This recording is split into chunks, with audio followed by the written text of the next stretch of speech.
In this video, we're going to go over some advanced blogging techniques using Blogger. Now, we're not going to spend too much time going over the basic stuff, as you probably already know that since we're into the advanced. So what you're going to learn in this series is how to set up your own custom domain name, how to change your theme and use custom themes rather than use the ones you're presented with when you go into Blogger and go to the themes part. And we're going to look into some custom widgets that you can use. So the first thing we're going to look at is how to set up your own domain name to use with your blog.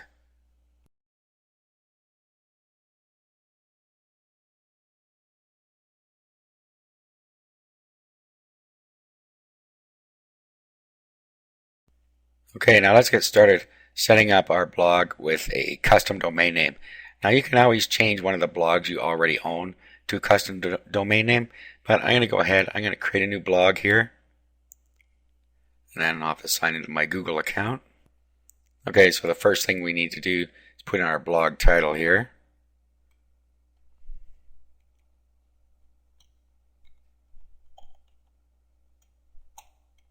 Okay, so classic cars of the 50s and 60s. Now here is where you would put your blog address. So you do classic cars or classic 50s, 60s, like that.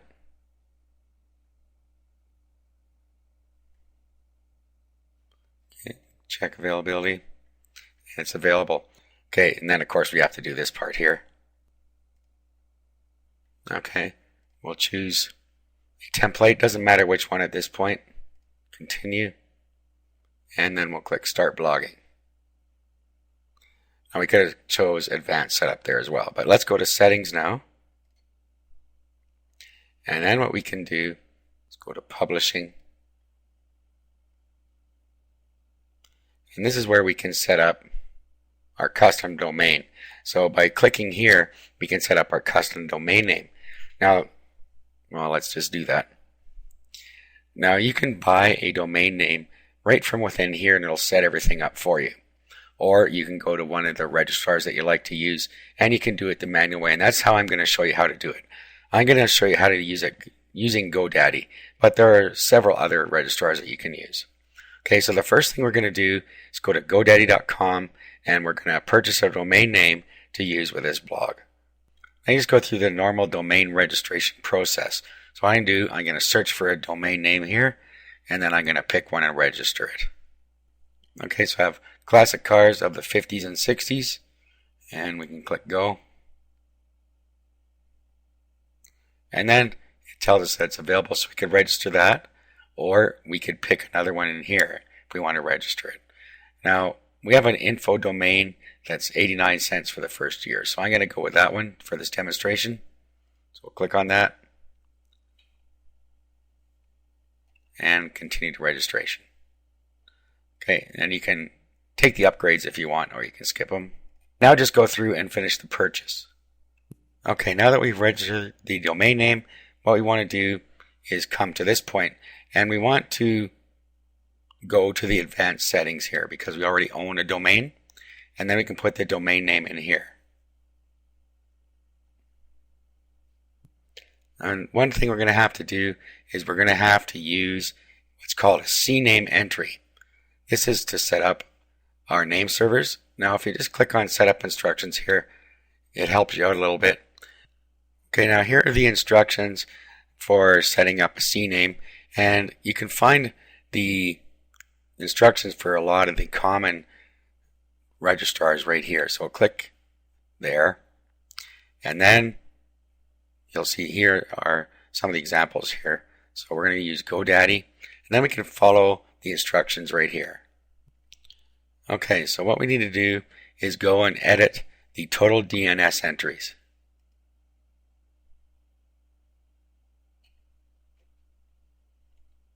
We're going to add a new CNAME record, and then what we put here is our subdomain name. Now we're going to be hosting this directly within the root of this, so it's going to be Classic Cars of the 50s and 60s.info is going to take us right to our site.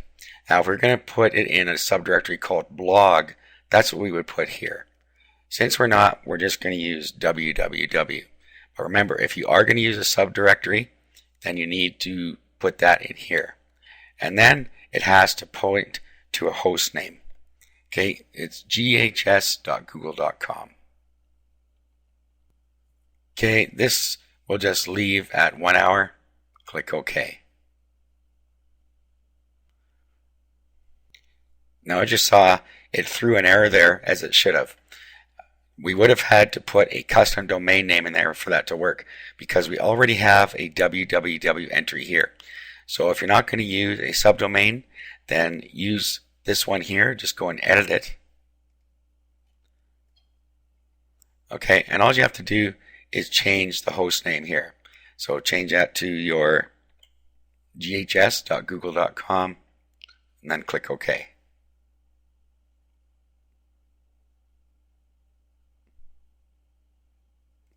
Okay, so that part's set up. Now what we have to do is set up our A records. Now what we do is we add a new A record. We do that here. So click on that, and then our host name is our domain name. So we can just copy this in here. And then it points to IP address. What we do is we go back to the help page here, and we just use these 4 IP addresses. Paste that in there. Click OK. And we do the same thing for all of the rest of those IP addresses.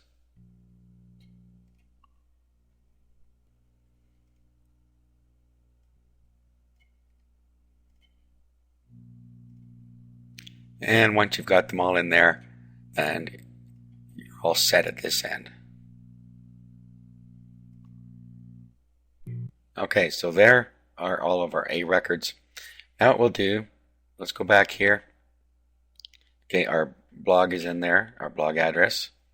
And then we can use what's called a missing files host. We'll just leave that as no, because we haven't actually done anything yet. But if it finds some files that are missing, you can specify a file on your domain where it can look.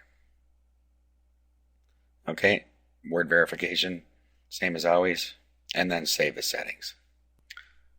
Oh, yes, remember we set up the www as our subdomain. Make sure you put that in front there, or it's not going to work. All right, let's try that again. Okay, and now our blog is going to be hosted on our domain name. Also, redirect, if somebody doesn't put in the www part, redirect it to the www. You can just do that right there. And then that's all we need to do. Our blog will now be hosted on our own domain. Okay, now just to test that out, what we should do is just copy this, paste it into our browser bar in a new window here. Let's paste it in here, and it should come up. There it is. Came up with our custom domain name. Okay, so we know that all that's working. That ends part 1, hosting your blog on your own custom domain.